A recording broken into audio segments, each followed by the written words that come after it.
Una introducción a la biología del cáncer.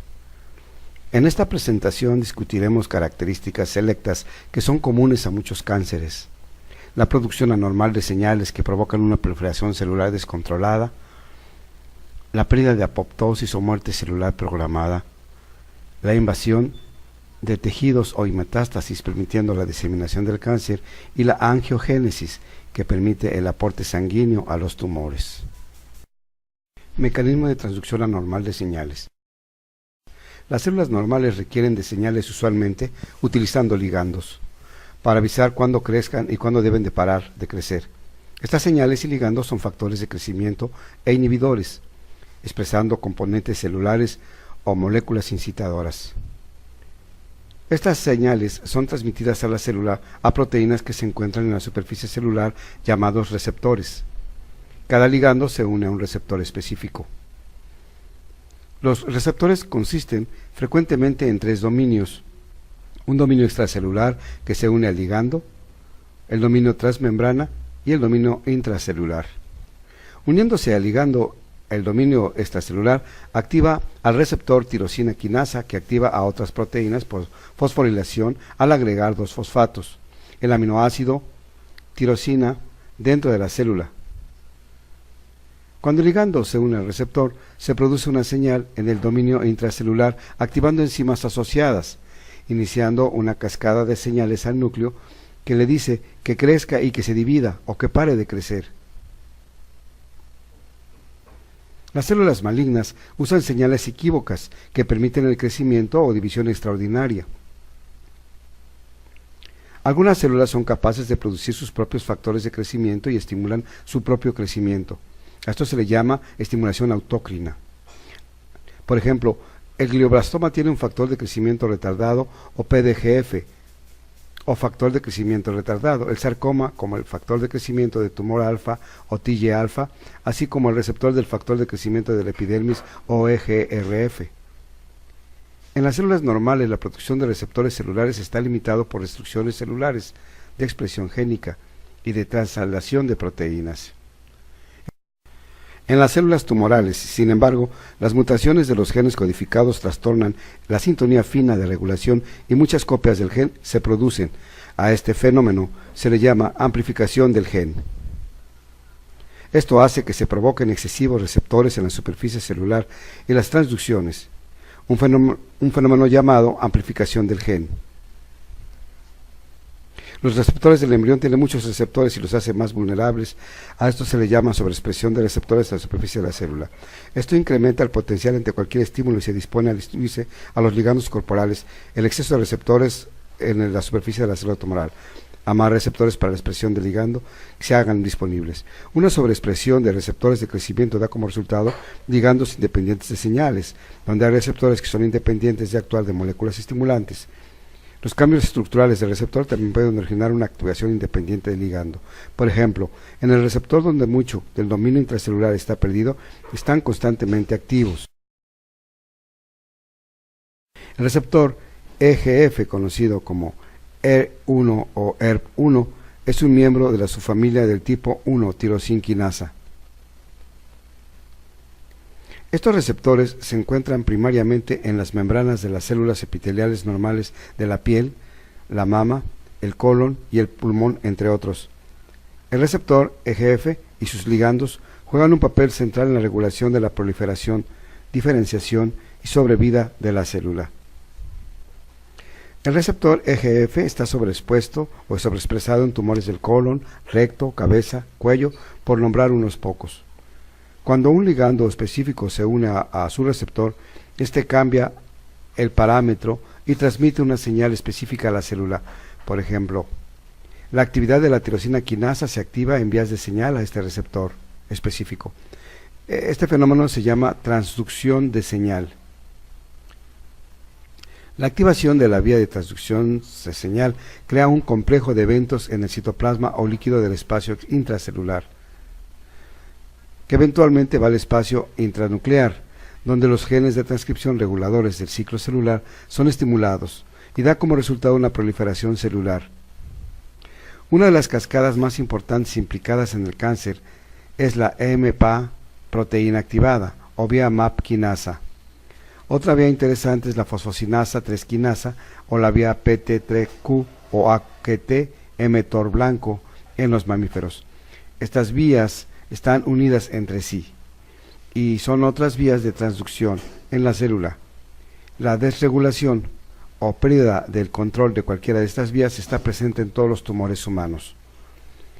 Una vez que la señal llega al núcleo, los factores que transcriben son activados. Estos factores transcriben los genes que se traducen en proteínas o factores de crecimiento, que son los necesarios para continuar la proliferación.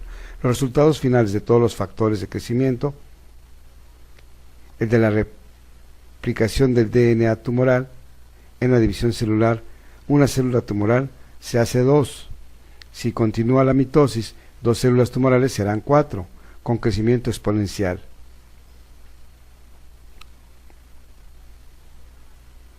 A nivel histológico, esto lleva a incrementar el crecimiento y el tamaño del tumor. Muchos de los componentes de esta transducción de señal en vías son un potencial de crecimiento. La terapia puede apuntar a los ligandos, a los segundos mensajeros intracelulares y factores intranucleares responsables del crecimiento tumoral. Los ligandos pueden ser neutralizados antes de que se unan al receptor. Un ejemplo de esto es la bevacizumab o la vastatina, que homogeniza los anticuerpos monoclonales en un blanco circular del factor endotelial del crecimiento, o VEGF, factor de crecimiento retardado, o PDGF, factor de crecimiento de fibroblasto, o FGF. Son otros ejemplos de ligandos que apuntan a diferentes células del cuerpo. Los receptores de superficie de las células normales y tumorales pueden inhibirse indirectamente. Cetuximab y herbetasa son un ejemplo de esto. Hay un anticuerpo primario que ocupa el receptor de crecimiento y él compite e inhibe, uniéndose con otros ligandos como la TGF-alfa. Otra manera de inhibir la función de los receptores es con los inhibidores moleculares pequeños que se asocian a una fosforilación con ella. Por ejemplo, los receptores de la EGF, que tiene tirosina quinasa, que puede bloquear por el gefitinib o ureasa y erlotinib o tarsiva.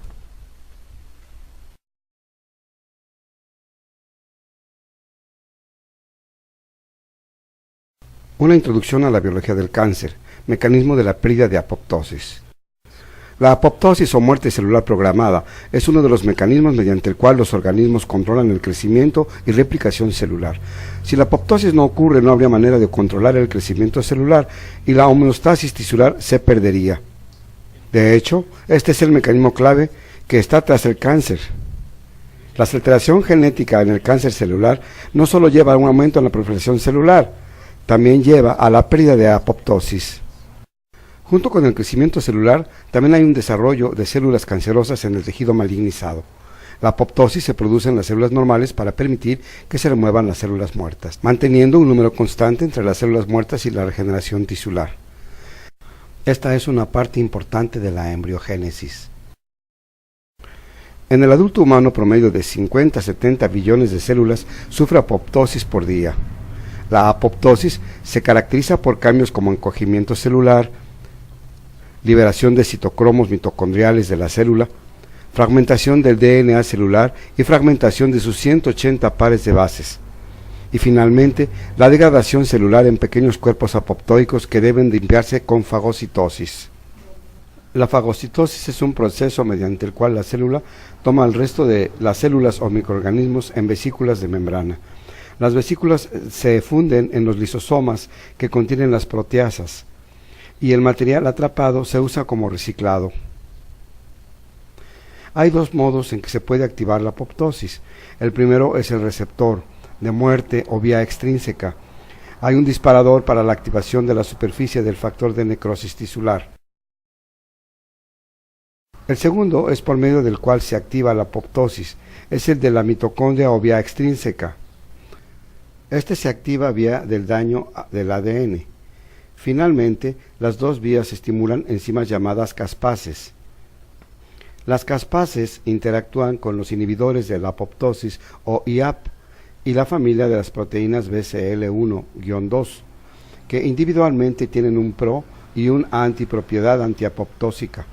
En algunas células malignas hay resistencia de la apoptosis a la sobreexposición de las proteínas antiapoptósicas.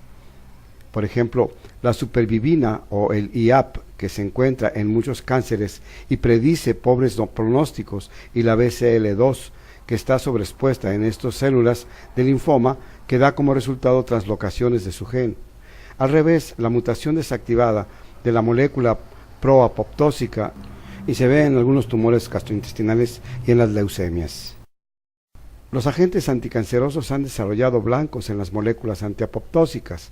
Por ejemplo, algunos segmentos de DNA son complementarios del RNA, como la BCL12 o oligonucleótido antisense, que se ha diseñado para reducir la transcripción de esta proteína antiapoptósica.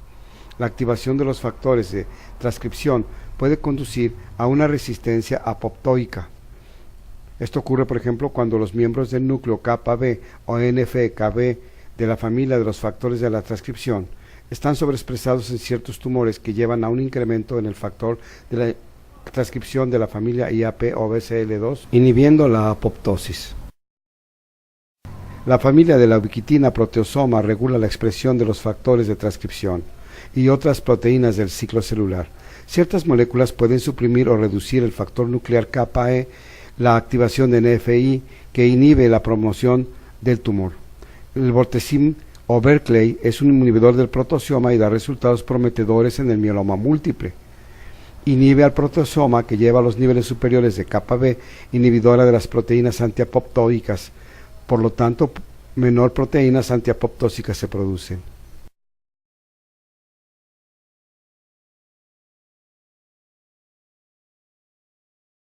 Las células normales crecen en una manera controlada para formar tejidos que formen órganos con una función específica. Las células malignas están definidas por su habilidad de invadir y adherirse a estructuras normales y diseminarse o metastatizarse. El tumor maligno puede metastatizar a cualquier punto.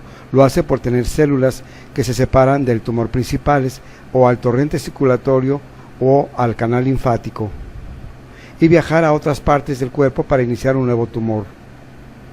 Su habilidad para invadir eventualmente afecta la función del tejido normal en el que está creciendo. La metástasis es un proceso multifactorial en el cual se involucran complejas interacciones entre las células tumorales, los vasos del sistema vascular y linfático, la membrana basal que rodean a esos vasos y la matriz extracelular, que consiste principalmente en colágena. Hagamos un acercamiento a cómo la vía EGF activa y promueve la metástasis. Cuando señales específicas entran a la célula, un complejo cambio de señales entra en el citoplasma y los pone en movimiento. Estos eventos finalmente se dirigen al núcleo celular, donde los genes transcripcionales controlan el progreso del ciclo y la célula crece al ser estimulada. Una proteína produce esta activación celular, es la enzima matriz metaloproteína o MMP. Cuando los tumores metastatizan, esta surge del tumor principal hacia el espacio extracelular. Las células tumorales secretan MMP, que degrada la matriz de colágena extracelular o SM, rompiendo la membrana basal que rodea el tumor, y permite a la célula tumoral que migre a la sangre o vasos linfáticos. Cuando el MP llega al vaso, degrada la membrana basal limitante en una acción enzimática, abriendo un acceso a la célula epitelial que recubre el vaso. Las células tumorales pueden migrar entonces a la sangre y la linfa, al entrar en las uniones apretadas de las células epiteliales. Las células tumorales son transportadas entonces a la linfa y a otros tejidos. Se sabe que la célula metastásica tumoral tiende a apuntar a unos órganos más que a otros, lo cual es pobremente comprendido. La migración de las células tumorales a los órganos es mucho más que un reclutamiento de células blancas a los tejidos después de la lesión. Inicialmente hay una débil adhesión de la célula tumoral a la célula endotelial que le permite a la célula rodar sobre la recubierta celular hasta que se forman fuertes ataduras. Una vez que la célula metastásica logra una atadura segura en la capa endotelial, deja el vaso y entra al tejido. También deja una vía abierta que permita a otras células menos agresivas invadan el tejido y crezcan.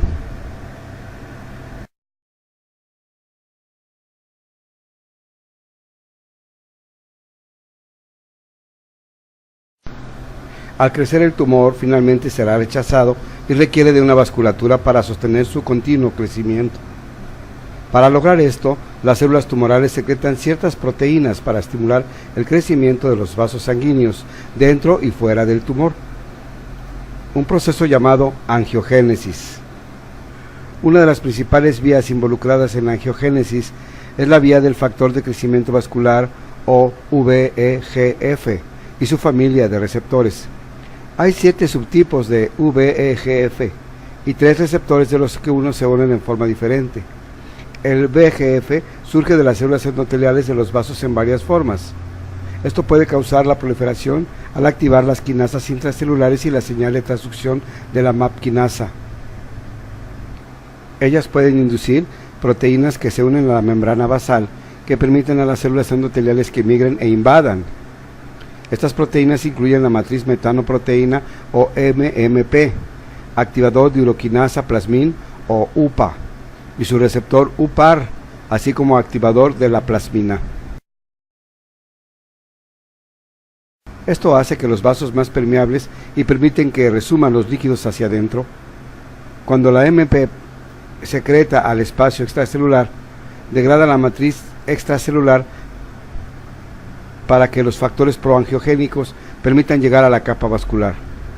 Con la matriz extracelular degradada, los factores proangiogénicos, incluyendo el VEGF, pueden tocar sus receptores en las células endoteliales en los vasos que rodean al tumor. Esto estimula el factor angiogénico, la señal en el vaso.